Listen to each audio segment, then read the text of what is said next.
আরে ডাক্তার ইউনূস তো আমার খালাতো ভাই না, আমার দুলাভাইও না বিএনপি, তারে রাখতেই হবে। আমরা যদি বলি 24 ঘন্টার মধ্যে ডক্টর ইউনূস থাকবে না, ইট ইজ পসিবল।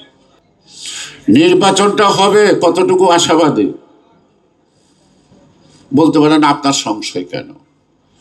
আমার সংশয়টা এইটুকু যে একটা গর্ভবতী মা, হয়তো গ্রামের না শহরের, সে যেদিন কনসিভ করছে তার 2 মাস পর 1 মাস পর থেকে সে ডাক্তারের সাথে নিয়মিত চিকিৎসাধীন আছে। তার সুগার মাপা থেকে আরম্ভ করে খাদ্য তালিকা আছে। যতই চিকিৎসা নিচ্ছে, যতক্ষণ তার শিশুটা ভূমিষ্ঠ না হবে ততক্ষণই মায়ের মধ্যে একটা আতঙ্ক থাকবে, আশঙ্কা থাকবে। পদ্মা সেতু, মেট্রো রেল এবং এলিভেটেড এক্সপ্রেসওয়ে নির্মাণের গর্বিত অংশীদার বসুন্ধরা সিমেন্ট। আমার সন্তানটা ঠিক মতো হবে তো, ঠিক না? এই জন্য আমার কাছে এই আশঙ্কাটা যে নির্বাচন নিয়ে একটি অংশ এক এক সময় এক একটি কথা বলে, কখনো কখনো চ্যালেঞ্জ করে, কখনো কখনো বিদ্যাগুল দেখায়। এই শক্তিটা পায় কি?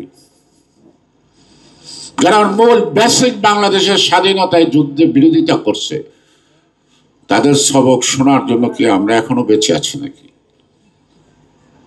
তাদেরকে আরো বের করে দিতে চাচ্ছি না। তাদের হুঙ্কারটা তো ভালো লাগে না, এত হুঙ্কার তো ভালো লাগে না। কারণ আমার দলের প্রতিষ্ঠাতা, সে সর্বকালের সর্বশ্রেষ্ঠ একজন মুক্তিযোদ্ধা। সেই দলের কর্মী হয়ে আমরা 71 সালে যারা নাকি আমাদের মা বোনদের ইজ্জত লুট করছে, করে নাই, তারা আমাদেরকে ধমকি দেয় ডক্টর ইউনূসের নামায় দিব, ফালাই দিব, কত কথা। আরে ডাক্তার ইউনূস তো আমার খালাতো ভাই না, আমার দুলাভাইও না বিএনপি, তারে রাখতেই হবে। আমরা যদি বলি 24 ঘন্টার মধ্যে ডক্টর ইউনূস থাকবে না, it is possible, it is quite possible. কিন্তু আমি তো পরিবর্তন করলাম, পরিবর্তনের পর আমি কি করব? আমার তো লক্ষ্য নির্বাচন, জনগণের ভোটাধিকার। একটা নতুন উদ্যোগে নির্বাচিত সরকারের মাধ্যমে আমার প্রতিশ্রুতিগুলি আমি পালন করতে চেষ্টা করব ক্রমান্বয়ে, ঠিক না? ইউনূসে ফালাই দিলাম, গেল গা, হাসিনাও দিল্লিতে বয়ে রয়েছে, ইউনূস গানে আরেক জায়গায় বয়ে থাকবো। তারপরে নির্বাচনটা কে করব? তারপরে কোন অবস্থা দেশের, সেটাও তাকে আমাকে ভাবতে হবে, ভাবতে হবে কিনা। তো সে কারণেই আমাদের, আপনারা যে বলছেন যাকে নমিনেশন দিবে তাকে আপনারা ভোট দিবেন, থাকেন এই কথায়, শেষ পর্যন্ত প্রমাণ করেন,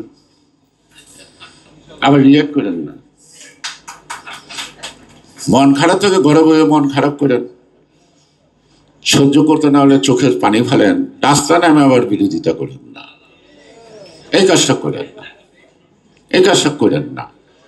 তো আমার মনে হয় বলার কোনো শেষ নাই, বলতে গেলে বলা যাবে, কিন্তু মূল কথাটা হলো এক জায়গায়, আপনি যা আমল করেন না অন্যকে তা হেদায়েত করেন না, এটা ইসলামের কথা।